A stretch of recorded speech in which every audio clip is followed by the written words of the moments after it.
Hello there! I made a video recently where I responded to frequently searched terms about autism. Now I'm doing the same thing but with PANS and PANDAS.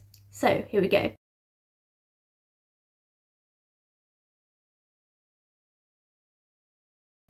Number 1. PANS syndrome is not scary. I would say PANS is quite scary because one of the symptoms of PANS can be OCD, and OCD can be terrifying to live with because people often have really bad intrusive thoughts and fears, and OCD can be incredibly convincing. It can convince you that you could be responsible for something terrible happening, and that's terrifying. It could convince you that you're going to die. It could convince you of just really horrible things, and you get the most terrifying thoughts. That's what OCD can be, and it's scary to feel like you're losing yourself, and people with PANS often feel that way because it causes us to change quite a lot. And one of the symptoms of PANS can also be food restriction, where people may lose a lot of weight, and that can be scary because people may be afraid that they may die because of that.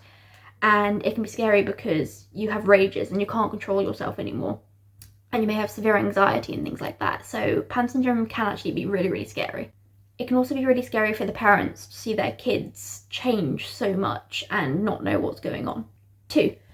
PANS syndrome is not associated with intellectual disability. I must say that the reason it says PANS syndrome, even though the S in PANS stands for syndrome, is just because I had to type that, because otherwise it would come up with stuff that's irrelevant to the conditions. So I just had to add syndrome on the end, even though the S does stand for syndrome. It's true, it's not associated with intellectual disability. Many people with PANS don't have an intellectual disability, but PANS can affect your cognitive functions. So people with PANS may have a decline in math ability, may struggle to do maths. Someone who could previously do really long maths equations may struggle to even count, may struggle to add up coins, may struggle to do maths equations which they could do years before but now they struggle with. Things like that. But there's technically not an intellectual disability because a person may still have the same level of intelligence, but for some people it may appear to affect their intelligence because they may have a lot of cognitive decline, a lot of brain fog, a lot of progression in their academic skills and things like that. 3. PANS is not a blessing. For most people, sadly, PANS is not a blessing. PANS can cause a lot of suffering. PANS can make it really difficult to do a lot of things and can be horrendous, so a lot of people will just see it as something that causes suffering. And in some cases though, people may see a little bit of a blessing in it. It is good to focus on the positive where you can, though for some people there may not really be a positive. But for me, I'd say that part of it is actually a blessing, just because it's made me who I am. It's gotten me in contact with some amazing people. It allows me to raise awareness and make a difference. It has sort of changed my life path to something that is actually very unique, and I think that's actually a good thing, and it's taught me so many things. So to me it's partly actually a blessing, but to a lot of people it isn't. It just causes them a lot of suffering. 4. PANS is not hereditary. Hereditary means it's like passed on through a family and genetic. PANS and PANDAS can have a genetic predisposition, so multiple people in the same family, even if they're not in the same household, can have PANS/PANDAS. So there is a genetic element, though maybe not all cases are genetic, but there can be a genetic predisposition to it, meaning that you're genetically more likely to have it. The next one is PANS is not a disability. I would say that, although I don't know if there's laws like in different countries as what's classed as a disability and what's not, but whether it's classed as a disability or not, it is disabling in many cases. PANS can be disabling because the OCD in PANS is often severe, and OCD can stop someone from doing many daily tasks because something as simple as washing your hands can take hours, dressing yourself can take hours, and some people may just completely lose the ability to do so many things due to OCD, tics, developmental regression, and other things. PANS syndrome is not real. PANS is real. If it wasn't real, then why would Stanford have an immune behavioural health clinic dedicated to helping people with PANS? It is real. The International OCD Foundation has a public service announcement by a Harvard professor talking about PANS and PANDAS. So yes, it is real, and PANDAS is recognised by the World Health Organization. It is in the International Classification of Diseases 10 and 11. Does PANS go away? PANS is kind of a lifelong condition, Some people are said to grow out of it, but then other people like myself don't grow out of it. And for some people, even if they do appear to get better when they're a child, it's possible that they may get an infection as an adult and the symptoms may come back and a person may go into a flare. For a lot of people, it is a lifelong condition. People may have flares all throughout their life when they get an infection. But then for others, there's some people who may have one major flare and then recover from that flare and then have no problems after that and may pretty much be fine and recovered. So it really depends on the person, but for some people it's lifelong. Some people apparently grow out of it, and some people may get treatment, and that may make things a lot better so that people don't have problems in the future as well. Can PANDAS syndrome kill you? The condition in itself, unlikely to, but the food restriction in PANDAS, people may have a risk of dying from anorexia, malnourishment, dehydration, those sorts of things, if that doesn't have the correct intervention. And also, sadly, suicide. People with PANDAS may be suicidal because of the severe OCD, anxiety, depression, tics, things like that, can really affect someone. So that's another reason that someone could die from the complications of it. Also, there are some people I know who actually developed epilepsy from PANS or PANDAS. So in that case, some epileptic people can die from a seizure, just a sudden unexpected death. I think that's called SUDEP, but that is uncommon. It may be though that some people with PANS or PANDAS have other forms of encephalitis as well as having PANS/PANDAS, and maybe the other forms of encephalitis, if somebody has a co-occurring thing going on, maybe the other forms of encephalitis may be life-threatening, but PANS and PANDAS itself usually is not said to be life-threatening. How long does PANDAS syndrome last? As I said, for some people it can kind of be lifelong, but with flares. For other people, they may have one flare and then get treatment and then seem to be fine for like the rest of their future, which is amazing. It depends on the person. But wow, the flares, when someone gets an infection and flares, they can last different lengths of time for different people. So for some people, their flares may be weeks, for some people it may be months, and for others it may be years or decades. There are people who just have symptoms for decades. Wanker. And that would be, rather than relapsing and remitting, if it's for decades, it would probably be chronic static. Ooh, is PANDAS syndrome rare? No. Although most people haven't heard of PANS and PANDAS, it's thought that PANS and PANDAS affect 1 in 200 people, and some people actually suspect more, but it's said that it's about 1 in 200 people. So it actually isn't that rare. Ooh, is PANDAS syndrome curable? Wow, PANS and PANDAS, wow, they are treatable.